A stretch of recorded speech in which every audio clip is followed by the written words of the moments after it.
말씀 듣기를 원합니다. 말씀을 마음에 담고 기도하며 또 그 말씀이 우리의 삶의 현장에서 열매로 맺혀지기를 원합니다. 그러기위해서 우리에게 온전한 믿음을 허락하여 주시고 이 시간에 믿음으로 승리할 수 있도록 주의 성령의 충만함을 주옵소서. 예수 그리스도 이름으로 기도드리옵나이다. 아멘. 옆 사람하고 인사하겠습니다. 하나님은 당신을 사랑하십니다. 다시 한번 인사하겠습니다. 오늘 참 믿음을 회복합시다. 오늘 제목이 참된 믿음과 그 열매, 이렇게 제목을 정했는데요. 오늘 그 말씀에서 보면은 이거 교단도 보면은 두 가지로 알미니안주의, 칼빈주의 이렇게 했는데, 칼빈은 믿음을 강조하고 알미니안주의는 행함을 강조한다 이렇게 이야기하고 있는데, 오늘 그러한 모든 오해들이 다 풀려지기를 바랍니다. 우리 성경에서는요, 우리가 자세히 봐야 돼요. 성경은 그 당시 기록하게 된 배경이 있어요. 그리고 이게 누가 썼느냐, 그리고 누구에게 썼느냐가 중요해요. 그리고 더 중요한 것은 왜 썼느냐가 중요하죠. 목적이 있습니다. 이거를 우리가 자세히 봐야지만이, 그래야 그 시대에 왜 야고보 기자는 이런 말씀을 썼는지 우리가 이해할 수가 있어요. 그러면은요, 이게 성경이 기록되게 된 연대를 보면은 그 AD 30년 이게 잘못됐습니다. 요세푸스 역사에 보면 정확하지는 않아요. 역사에 보면은 요세푸스 역사학자거든요. 그분이 기록한 걸 보면 한 60 AD 62년경에 이 성경을 기록했다고 합니다. 그러니까 그 당시는 AD 62년경, 그 당시는 어떠한 상황이었냐면은 그리스도인이 유대인들에 대해서 대대적인 박해가 시작된 그 시기입니다. 그러니까 스데반의 순교를 인해 가지고 모든 사람들이 막 각지로 흩어졌거든요. 그 중에 이제 안디옥이라는 그 지역에 모여서 세워진 게 안디옥 교회고, 또 안디옥에만 그렇게 흩어진 게 아니에요. 다른 여러 지역에 흩어져 있어요. 흩어져서 몰래 숨어서 신앙생활하는 그 사람들이 있습니다. 그 사람들에게 이 편지로다가 이제는 전하는 그러한 내용들입니다. 그래서 서신서라고 그러죠. 편지로 그 사람들에게 이제는 이거를 기록해 가지고 이제 전하는 겁니다. 그러면 그 당시에 흩어져 있는 그 성도들의 상황은 어떠했느냐, 즉 그들의 현실은 어땠느냐. 유대교를 신봉하는 동족들이 가진 핍박을 당합니다. 그래서 굉장히 큰 시련에 빠져 있습니다. 당시 예루살렘에 모여있는 그 성도들이 있어요. 예루살렘 교회라고 얘기하죠. 이들은 뭐냐면 서로 사랑하면서 유무상통한 그런 관계를 가지고 그렇게 신앙생활을 하는 거예요. 그런데 문제는 뭐냐, 이 흩어진 사람들입니다. 이 사람들은요, 서로 비방하고 그리고 판단하고 가난한 자들을 자꾸 무시하고 차별하고, 그리고 계속된 그 시련에 지쳐가지고 너무 힘들고 그러니까 지쳐가지고 어떻게 되냐면 세상과 타협하고 좀 세속화되어 있던 그 모습을 보여줬어요. 그러니까 성도들 간에 다툼도 일어나고 뭐 이렇게 좀 분쟁도 일어나고 이러니까 그들에게 편지한 겁니다. 세상에 악한 지혜를 따라서 이 사람들이 살면서 자꾸 자신들의 뜻과 계획대로 또 부를 축적하면서 살아가려고 몸부림치는 사람들이에요. 이 사람들이요. 근데 이들이 그 당시에는 이신칭의라고 그래가지고 바울이 그랬죠. 의인은 오직 뭐를 살리라? 믿음으로 말미암아서 살리라 그랬거든요. 그러니까 뭐냐, 내가 예수 그리스도 믿으면 됐지. 믿으면 구원 받았는데, 구원 받았으니까 나는 좀 이렇게 세상과 정죄 타협하고 그렇게 살아도 나는 구원 받았어. 이렇게 되어버린 거예요, 그 상황이. 그래서 야고보가 왜 행함이 따라야 되는지 그거를 설명하는 이야기입니다. 이해가 되십니까? 이게 이해가 되셔야 돼요. 이해가 되세요? 그러니까 세상과 타협하고 그렇게 힘들으니까, 어려우니까 좀 이렇게 세상 사람 같이 그렇게 살면서, 그래 난 구원받아 하나님 자녀라, 이렇게 생각을 하고 있는 거예요. 로마서 1장 16절에 보니까는 이 복음은 모든 믿는 자에게 구원을 주는 하나님의 능력이 됩니다. 먼저는 유대인에게, 그리고 헬라인에게로다. 그러면서 뭐라고 했습니까? 너희는 뭘로 살아? 믿음으로. 오직 의인은 뭘로 살아? 믿음으로 말미암아 살아. 이거를 바울이 고백한 거를 이제 종교 개혁을 할 때에 루터가 들고 나온 게 로마서 1장 17절이거든요. 의인은 오직 믿음으로만 살리라. 이거를 강조했으니까 믿음.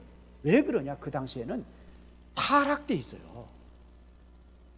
그러니까 믿음보다도 자꾸 이상한 짓 하고 그러니까 행함을 그를 얘기를 한 거예요. 그러니까 아니다. 오직 의인은 믿음으로 구원받는 거다. 행위로도 하려니까요.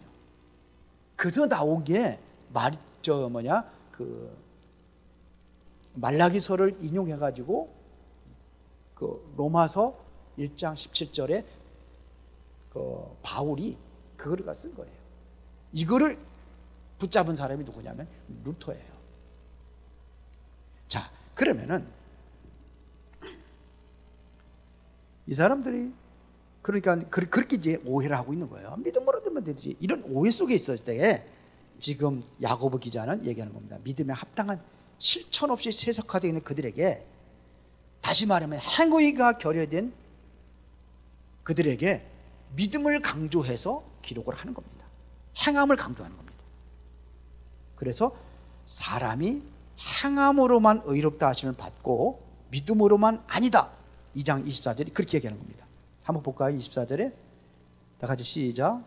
이로 보건대 사람이 행함으로 의롭다 하심을 받고 믿음으로만은 아니니라. 이렇게 얘기합니다. 이게 무슨 일인지 알겠어요?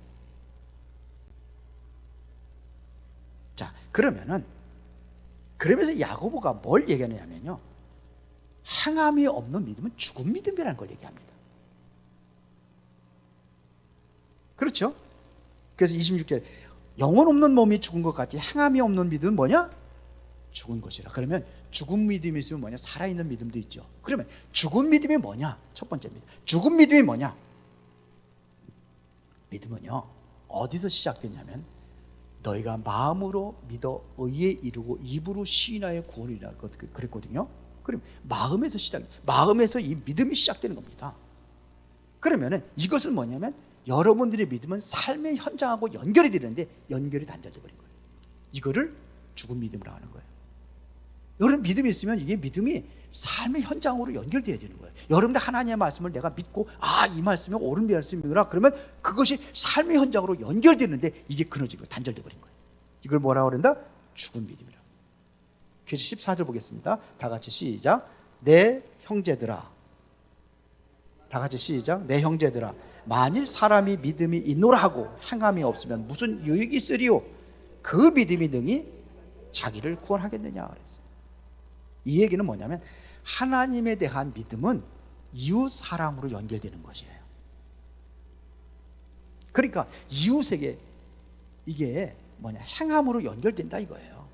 이웃을 향하는 믿음을 얘기하는 겁니다. 내가 하나님에 대한 사랑과 은혜를 내가 듬뿍 받았다고 한다면은 이 사랑에 감격이 돼가지고 이웃에게 이게 전달이 되는 거예요. 믿으십니까? 그걸 얘기하는 겁니다. 이웃을 향하는 믿음이 없는 상태를 죽은 믿음이다 이렇게 얘기하는 거예요. 이웃에 대한 믿음이 없는 상태를 하나님에 대한 믿음이 없는 상태다 이런 얘기. 그래서 이렇게 정말로 믿음이 없는 사람들을 예수님께서 책망한 적이 있어요. 그게 마태복음 22장 35절 40절입니다. 자, 지금 율법사가 예수님을 찾아옵니다. 찾아와가지고 뭘 얘기했냐면요, 가장 큰 계명이 어떤 계명입니까? 이렇게 묻는 거예요. 그때 예수님께서 뭔 얘기를 하냐면 하나님을 사랑하라 했어요. 먼저는 하나님을 사랑하라. 둘째도 이와 같으니 또 네 이웃을 내 몸과 같이 사랑하라. 이렇게 얘기했어요. 그러니까 율법을 전부 다 두 개로다가 두 개로 딱 요약을 하면 첫 번째는 하나님을 사랑, 두 번째는 이웃을 사랑. 그럼 성경의 모든 율법은 뭘 얘기하는 겁니까? 사랑을 얘기하는 거예요. 먼저는 하나님을 사랑하고 이웃을 사랑하라. 다시 말하면 하나님을 사랑하는 마음이 있으면은 그 사랑이 전달되는 것이다. 이런 얘기예요. 그건 율법사들이 그걸 모르는 거예요. 알아듣고도 시행하지 않죠. 그래서 행함이 없는 믿음은 죽은 것이다. 이해가 되십니까? 또 하나는, 죽은 믿음은 또 하나는 뭐냐면 말만 앞서가는 믿음을 얘기하는 거예요. 자, 그러면 15절부터 한번 봅시다. 만일 형제나 자매가 헐벗고 일용할 양식이 없는데 너희 중에 누구든지 그에게 이르되 평안히 가라, 덥게 하라, 배부르게 하라 하며 그 몸에 쓸 것을 주지 아니하면 무슨 유익이 있으리오? 그러면서 이와 같이 행함이 없는 믿음은 그 자체가 죽은 것이라. 다시 설명하겠습니다. 이웃에 지금 뭐냐, 굶어 죽어가고 있어요. 내 옆집에 한 사람이 지금 먹을 것이 굶어 죽어가고 있어요. 그 찾아가 가지고선 뭐라 그랬어요? 왜 굶어 죽어? 좀 마음이 평안하게 먹고 열심히 일해 가지고 좀 돈 벌어 가지고 그 먹고 살면 되지.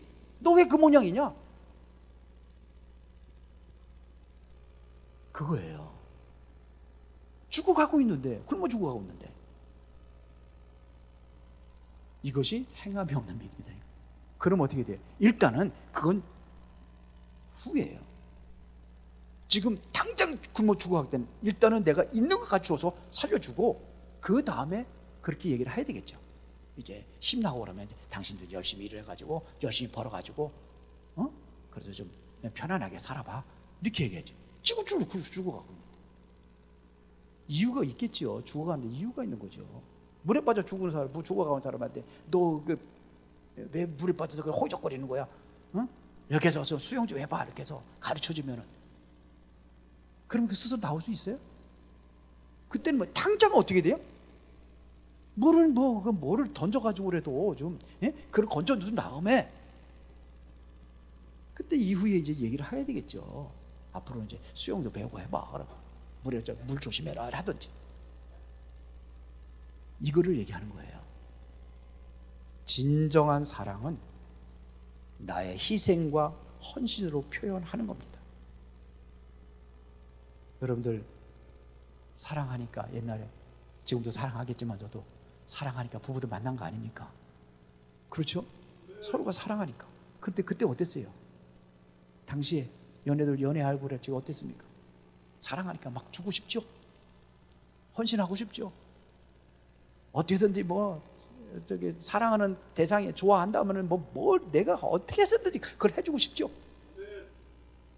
근데 사랑한다고 그러면서 아무것도 안 해주고 말로만 사랑합니다. 우리 결혼하는 사람들 그런 말에 속지 마세요. 말로만 사랑하는 게 무슨 사랑이요? 사랑하는 거, 헌신과 뭔가 좀 보답을 하는 거죠. 그렇죠? 그걸 얘기하는 겁니다, 지금. 자, 그러면서 18절 19절 봅시다. 어떤 사람은 말하기를 너는 믿음이 있고 나는 행함이 있으니 행함이 없는 내 믿음을 내게 보이라. 네가 믿음이 있다고 그러면 그거 한번 네가 믿음 있는 걸 나에게 보여줘라 이거예요. 나는 나의 믿음을 너에게 보여주겠다 이거예요. 그러니까 너는 행함이 없는 그 믿음의 존재다 이거예요. 그것은 참 믿음이 아니다 이거예요. 나는 너에게 믿음 보여주겠다. 그 믿음을 어떻게 보여줍니까? 나는 행하고 있다 이거예요. 실천하고 있다 이거예요. 내가 이 사람을 사랑하는데 사랑한다는 것을 어떻게 보여주라는 거죠. 나는 실천하고 있어. 사랑하기 때문에 헌신하고 희생하고, 사랑하기 때문에 내 목숨까지 내어놓을 수 있어. 이게 진정한 사랑입니까? 입으로만 사랑한다고 그러다가 위급한 일이면 도망가는 게 진정한 사랑입니까? 옛날에 누가 어느 목사님 그러더라고요. 일본에서 지진이 일어났다, 일어났는데 그 평상시에는 사랑한다고 그러고 그렇게 잘 살던 부부가, 이 남자가 저 혼자 살겠다가 저 혼자만 도망가더래. 아내도 생각하지 않고 나만 살겠다고 그래. 그게 사랑입니까? 아니면 내 아내를 돌보게, 당신 먼저 챙겨주고 나는 희생하는 게 진정한 사랑입니까? 뭐가 진정한 사랑이냐 이거죠. 뭐가 진정한 믿음이냐 이거예요. 그러면서 하는 이야기입니다. 19절에 내가 하나님은 한 분이신 줄을 믿느냐? 잘하는도다. 귀신도 믿고 떠느니라 그랬어요. 그런 믿음은 귀신도 믿는다는 거예요. 뭔 얘기인지 알아듣죠? 행함이 없이 그냥 입술로만 맨날 믿는다고 하는 건 그 귀신도 믿는 믿음이야 이거예요. 귀신도 하나님이 한 분인 걸 알고 믿는다. 믿음은 행동으로 옮기는 게 진정한 믿음인 줄 믿습니다. 실천하는 것입니다. 그러면 귀신이 믿는 믿음은 실천할 수 없는 믿음이에요. 믿는다고 하나님 살아계신 걸 알고 믿는데, 그러나 하나님을 따를 수 없는 것을 이야기하는 거예요. 이게 바로 귀신의 믿음이에요. 이해가 되십니까?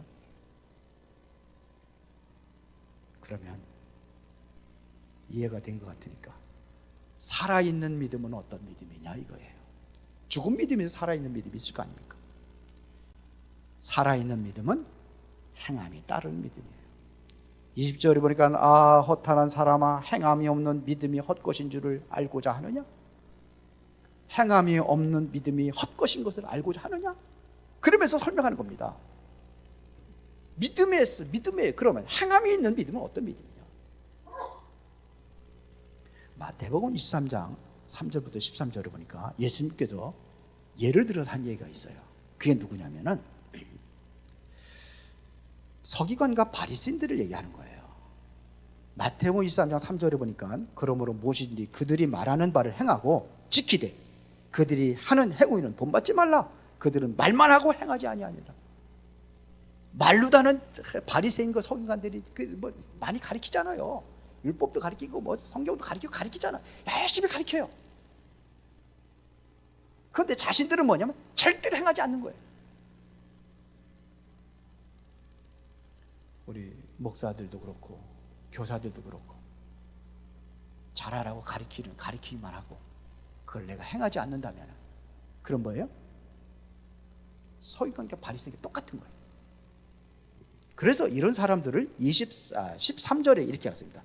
마태복음 23장 13절에 화 있을진저 외식하는 서기관들과 바리새인들이여 너희는 천국문을 사람 앞에서 닫고 너희도 들어가지 않으면서 들어가려 하는 자도 들어가지 못하게 하는도다 그랬어요. 이게 지도자들이에요. 바리새인과 서기관들이 어떻게 하느냐? 천국문을 들어가고 천국문에서 딱 들어갈 수 있도록 문지기 역할을 하는 거예요. 들어갈 수 있도록 안내를 잘 해주는 게 이게 지도자들이에요. 그런데 지도 안 들어가면서 문을 닫고 못 들어가게 자기도 안 들어가고 다른 들어가려고 하는 사람까지 문을 닫아버렸어요. 이게 바리새인과 서기관들의 믿음이에요. 자, 그러면은 이러면서 설명한 것이 뭐냐? 아브라함의 믿음을 설명합니다. 21절부터 24절에 보니까 우리 조상 아브라함이 그 아들 이삭을 제단에 바칠 때에 행함으로 의롭다 하심을 받은 것이 아니냐? 아브라함이 어떻게 했습니까? 자식을 바칠 때 이삭이잖아요. 이삭은 어떻게 얻은 아들입니까? 100세에 하나님께서 주셔서 얻은 아들이에요. 그런데 하나님께서 그거를 번제로 드리래요. 여러 가지 어떡하겠어요? 하나님께서 맨날 양과 송아지 바쳐가지고서 그거 잡수시더니 이제는 식성이 변했는가? 왜 하필은 또 내 아들을 달라고 그래? 사람을 달라고 그래?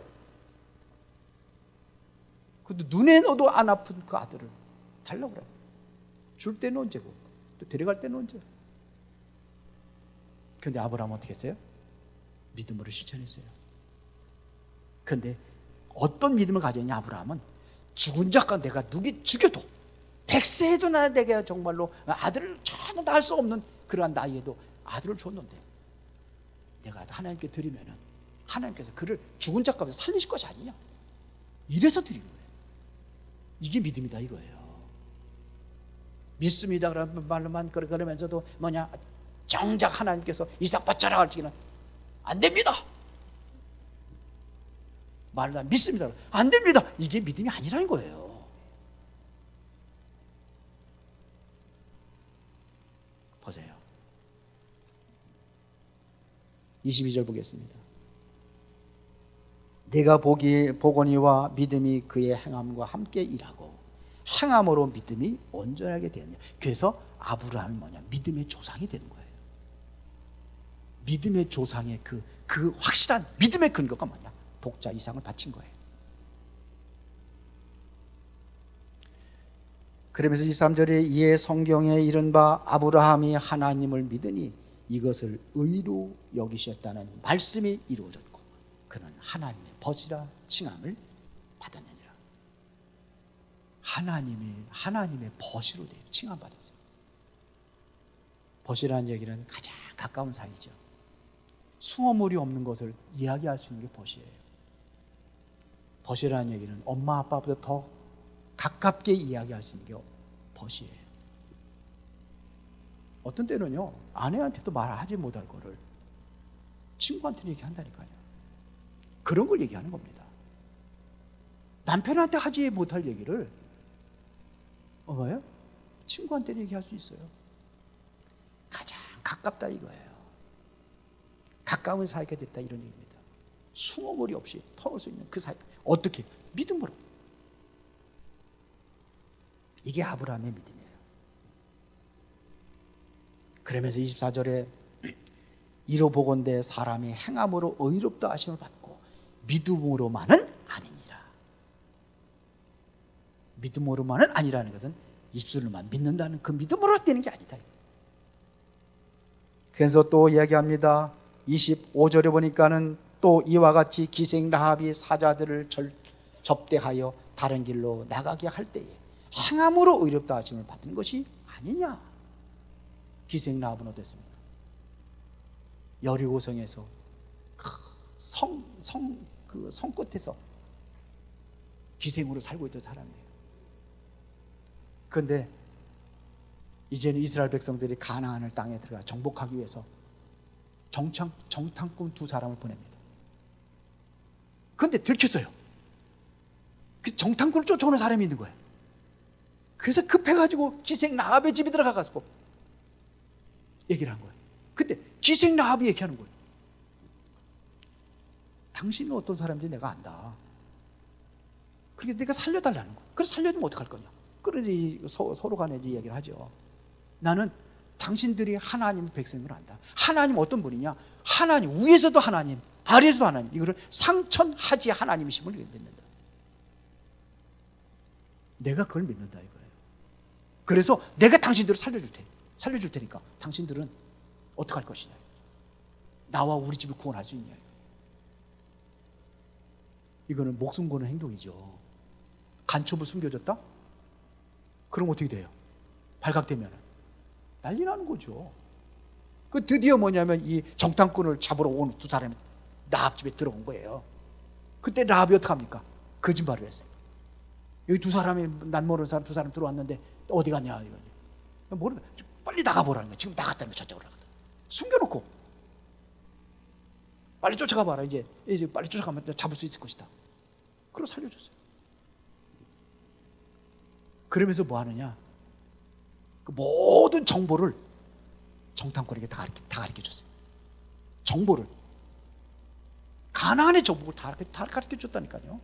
지금 저 사람들이 있는데 지금 실제로는 다 도망갔고 진짜는 도망갔고 지도자는 다 도망갔고 지금 껍데기만 남아있는 거고 저들도 뭐냐면 간담에 녹아있다. 간담에 녹으면 움직이지도 못한답니다. 간담에 녹아있다. 이렇게 얘기를 하는 거예요. 다 정보 다 가르쳐줬잖아요. 그러니까 뭐 힘이 나죠. 그래 이거는 완전히 껍데기구나. 우리가 믿음으로 정복하면 되겠구나. 이걸 가르쳐준 사람이 누구예요? 라합이에요. 라합이 어디입니까? 이방 여자가 예수님의 족보에 올라와 있어요. 마태복음의 1장에 무엇 가지고 그랬습니까? 행함의 믿음인 거예요. 이걸 얘기하는 겁니다. 그래서 26절에 영혼 없는 믿음이 죽은 것 같이 행함이 없는 믿음은 죽은 것이라 이렇게 얘기합니다. 그러면 세 번째, 이 살아있는 믿음에는 반드시 하나님의 역사가 따르게 되어 있습니다. 이거를 성령의 역사라고 합니다. 자, 그러면 우리가 3대 절기 얘기하잖아요. 유월절, 오순절, 수장절. 자, 그러면은 여기에 반드시 뭐냐? 믿음의 행위가 다 따랐다는 얘기입니다. 유월절은 뭡니까? 이스라엘 백성들 피 바르는 날 애굽에서 빠져나온 것을 기념해서 하는 게지요. 그때 이스라엘 백성들은 모세를 통해서 지도자를 통해 가지고 하나님께서 주신 언약의 말씀을 그대로 실천했어요. 그게 뭡니까? 문설주에다 피 바른 그날 이스라엘 백성들이 빠져나온 거예요. 내가 믿습니다 그러면서 피 안 바랐다. 그럼 어떻게 되죠? 그 사람은 구원 못 받은 거죠. 전부 다 하나같이 전부 다 문에다 피 발랐어요. 그날 출애굽의 역사가 일어났어요. 맞죠? 그래, 그 백성들을 하나님께서 인도하셨어요. 그래서 출애굽기 고린도전서 12장 3절에 보니까는 이 사람들을 하나님께서 구름 기둥과 불 기둥으로 인도하십니다. 그러고 나서 뭐냐, 홍해 바다를 건너게 합니다. 홍해 바다. 근데 그거를 뭘 내고 얘기했냐면요, 고린도전서 12장 3절이니까 그러므로 내가 너희에게 알리노니 하나님의 영어로 말하는 자는 누구든지 예수를 저주할 자를 하지 아니하고 또 성령으로 아니하고 누구든지 예수를 주라 신할 수 없느니라. 자, 죄송합니다. 이 사람들이 구원받았는데, 자, 이들을 어떻게 인도하면 이제는 광야로 인도합니다. 그러니까 내가 구원받았다는 이야기는 뭐냐면 성령이 아니시면 예수를 주라고 신할 수 없다고 됐어요. 성령을 통해서 내가 구원을 받는 겁니다.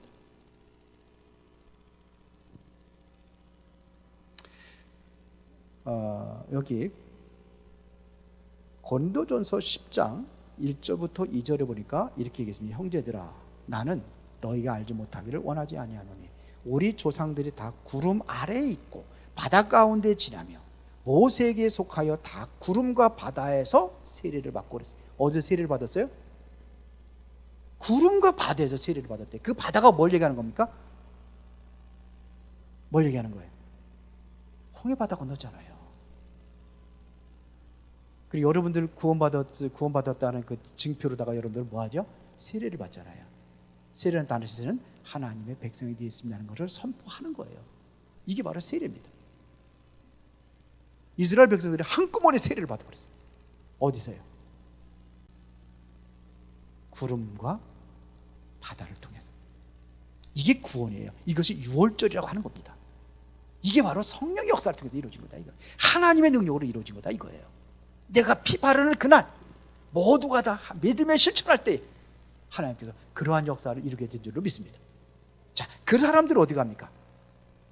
하나님께서 그들을 인도하시잖아요. 광야에서 40년 동안 인도하십니다. 이거를 우리는 뭐냐면 오순절이라고 그래요. 성령의 역사를 통해서 광야에서 50일 만에 곡식을 거둬서 먹었다 이거예요. 하나님의 능력이 임한 겁니다. 자, 이때도 보면은 이들이 모세를 중심에 그대로 움직이고 실천할 때 이루어진 거예요. 구원받은 하나님의 백성들이 이제는 핍박이 일어나기 시작합니다. 그때에 이 사람들이 말씀의 언약을 붙잡고 마가다락방에 모였을 때 그들이 거기 안 모이면 안 되잖아요. 모이면 다 잡아다 죽이고 그러는데 예수님 죽인 이후에 그 잔당들을 다 소탕하기 위해서 금종록을 내리고 그 당시에 예수에게 말하지 말라고 그랬어요. 그러면 모이면 안 되잖아요. 예수님 따라다녔던 사람들이 얼마나 많습니까? 예수님 살아계실 때 수만 명이 따라다녔잖아요. 물고기 2마리, 보리떡 5개 하고 5,000명을 먹였어요. 남자만. 그 남자만 세웠어요. 나머지는 여자들도 있고 그리고 많은 그 노인들도 있지만 아이들도 있지만 그거는 세지 않고 남자들만 5,000명 센 거예요. 그러면 그 당시에 모였던 사람들이 얼마나 많은 사람이 따라다니냐 이거죠. 그런데 다 떠나세요. 네, 핍박 때문에. 이때 모인 사람들이 바로 120명이에요. 믿음의 행동을 보였다 이거예요. 그들에게 하나님께서 성령의 능력으로 역사하는 줄 믿습니다. 이게 오순절의 역사예요. 여기도 보니까 믿음으로만 아니에요. 믿음의 실천이에요. 그 다음에 수장절은 뭡니까? 천국이죠. 이스라엘 백성들이 이제는 광야를 거쳐가지고 오순절의 능력을 힘입어가지고 이제는 가나안을 정복하고 나갈 때 그때 마지막 장애물이 있었어요. 그게 요단강입니다. 여리고성입니다. 가나안은 우리가 천국을 상징하잖아요. 어떻게 들어갔습니까? 마음이 하나가 돼가지고 어떻게 했어요? 요단 강물에 발을 집어넣으라 그럴 때 발을 집어넣을 때 갈라졌어요. 맞죠? 여리고성을 돌을 때 여리고성이 무너졌어요. 그래서 가나안을 정복합니다. 여기도 뭐가 따라요? 행함이에요. 이거를 이야기하는 겁니다. 맞죠? 필요하면 태양과 달을 멈추게 하고. 이게 믿음의 행동이거든요. 결론입니다. 그러면 믿음에는 반드시 뭐가 열려지냐? 열매가 맺히게 되어 있어요. 맞습니까? 믿음에는 그 열매가 바로 성령의 능력으로 맺혀지는 열매를 얘기하는 겁니다. 이게 굉장히 중요합니다. 마태복음 7장 15절부터 20절에 보니까 거짓 선지자를 삼가라.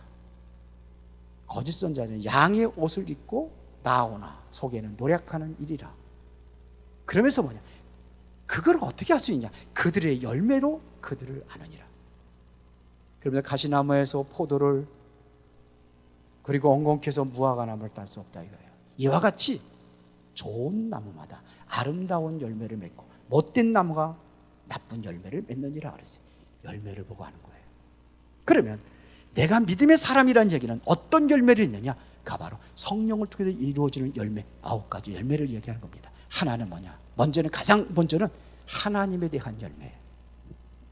하나님에 대한 열매가 뭐냐?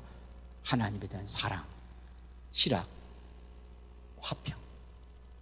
내가 정말 하나님에 대한 믿음이 있다고 한다면 여러분들이 뭐냐? 하나님의 사랑과 은혜로 여러분이 충만하게 될 줄 믿습니다. 그러면 뭐냐? 여러분들 마음에 기쁨이 있어요. 희락, 기쁨이 있어요. 그리고 여러분들 마음에 뭐냐? 평안이 있어요. 이게 믿음의 열매예요. 불안하고 두렵고 어수선하고 그렇다면 이것은 내가 믿음이 없는 거예요.